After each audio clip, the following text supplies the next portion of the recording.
जय गौरी शंकर, हर हर महादेव। स्वागत है आप सभी का भक्ति सागर ब्लॉग्स में।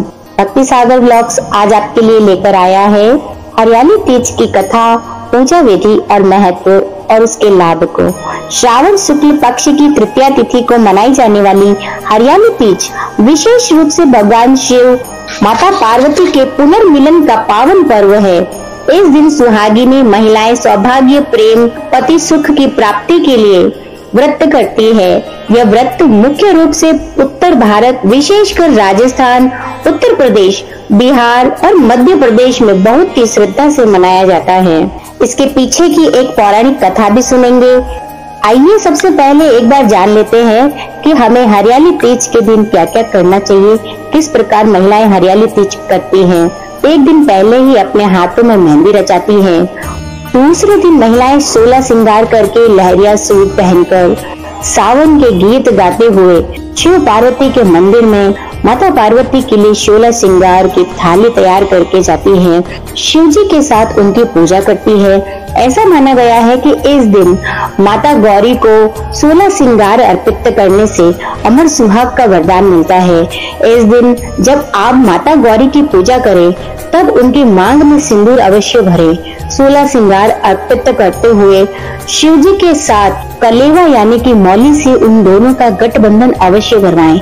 अगर इस दिन इस प्रकार से पूजा की जाए तो माना जाता है हमारा भी वैवाहिक जीवन सुख, शांति और प्रेम से भर जाता है और जन्मों जन्मों तक ये प्रबल हो जाता है।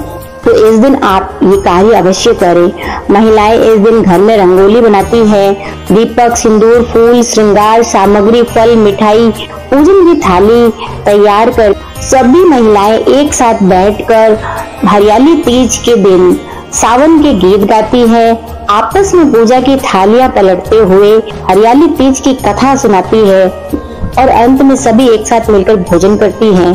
इस दिन विशेषकर हलवा, पूड़ी और घीवर का भोग जो है माता पार्वती और भगवान शंकर को लगाया जाता है और वही प्रसाद रूप में सभी एक दूसरे को खिलाती है और इस प्रकार हर्षोल्लास के साथ यह तीज मनाई जाती है।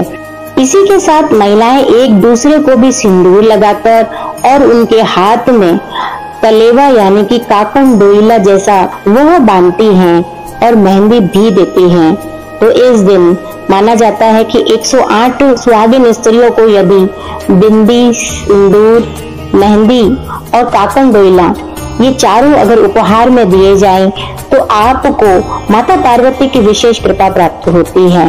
तो महिलाएं ये भी कर सकती हैं। इसी के साथ कुंवारी कन्याएं जो हैं अच्छा वर पाने के लिए भी इस व्रत को करती है।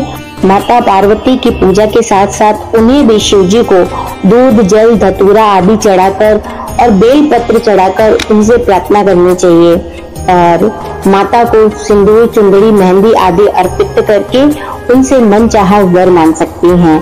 और माना जाता है कि यदि कुंवारी कन्याएं इस व्रत को करके इस प्रकार पूजा करती हैं तो उनकी विवाह के शीघ्र योग भी बनते हैं और यदि विवाह योग में कोई बाधा आ रही है तो वो भी दूर होती है। तो यदि आप भी कन्याओं का विवाह शीघ्र अतिशीघ्र करवाना चाहती हैं तो इस दिन ये कार्य अवश्य करें। तो आइए जानते हैं इसके पीछे की पौराणिक कथा, क्योंकि आधुनिक कथाएं तो कोई भी सुना सकता है लेकिन मैं आपके लिए हमेशा पौराणिक और प्राचीनतम पुराणों में वर्णित है वही कथाएं लेकर आती हूँ। तो आप इसका आनंद लें। चलिए शुरू करते हैं। शुरू करने से पहले यदि आप हमारे चैनल पर पहली बार आए हैं तो चैनल को सब्सक्राइब करके जुड़िए हमारे चैनल से। इसी प्रकार की धार्मिक कथाओं की जानकारी निरंतर हम आपके लिए लाते रहते हैं। तो बस उसी का लाभ उठाने के लिए बेल आइकन का बटन दबाना न भूलें। बहुत प्राचीन काल की बात है।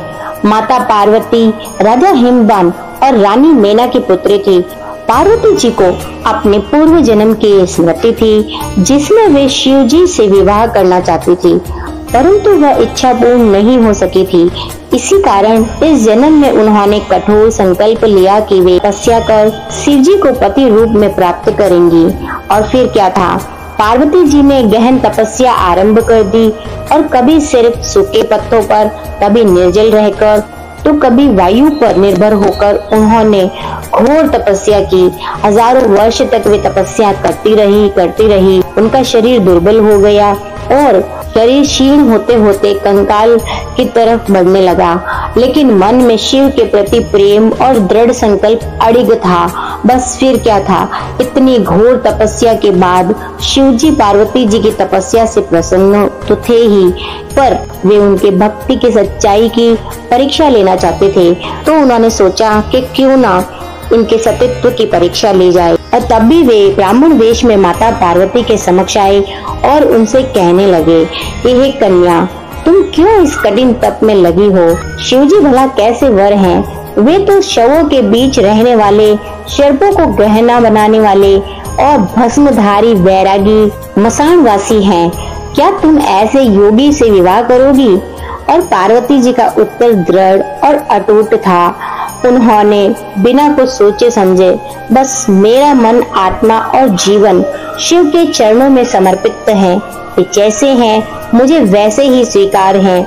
मैं तो बस उन्हीं से विवाह करना चाहती हूँ। फैसले पर अडिग रहते हुए वह अपनी तपस्या करती रही और शिवजी पार्वती जी की दृढ़ भक्ति, तपस्या और प्रेम से अत्यंत प्रसन्न हुए और उन्होंने अपने वास्तविक रूप में प्रकट होकर उन्हें वरदान दिया, हे पार्वती, तुमने अपने प्रेम, श्रद्धा और तप से मुझे जीत लिया है। मैं तुम्हें अपनी पत्नी रूप में स्वीकार करता हूँ। फिर क्या था, शिवजी पार्वती का शुभ विवाह संपन्न हुआ। देवताओं ने पुष्प वर्षा की, ब्रह्मा, विष्णु, इंद्र आदि ने आशीर्वाद दिया। सभी ऋषिगण उनके विवाह में उपस्थित थे। श्रावण शुक्ल तृतीया अर्थात हरियाली तीज के दिन ही माता पार्वती ने शिवजी को पति रूप में प्राप्त किया था। इस दिन सुहागिन स्त्रियां माता पार्वती का रूप धारण कर 16 श्रृंगार करती है, झूला झूलती है, मंगल गीत गाती है और व्रत रखकर शिवजी पार्वती जी की पूजा करती है। इस दिन की पूजा में अखंड सौभाग्य, प्रेम और समृद्धि प्राप्त होती है। जैसे कि हमने आपको बताया था, हरियाली तीज केवल पूजा या श्रृंगार का पर्व नहीं, बल्कि वह नारी की श्रद्धा, प्रेम, आत्मबल का प्रतीक है। यह बताता है कि सच्ची निष्ठा, प्रेम से असंभव भी संभव हो सकता है। तो बस अगर आपको हमारे द्वारा दी गई जानकारी और कथा अच्छी लगी हो तो जुड़िए हमारे चैनल से। जय तीज माता कमेंट बॉक्स में अवश्य लिखें। आप अपनी राय भी कमेंट बॉक्स में लिख सकते हैं। अगली कथा आप कौन सी सुनना चाहते हैं, आप वो भी अवश्य लिखें। जय श्री हरि, जय शिव शंकर, जय माता गौरी, जय पार्वती पतैया।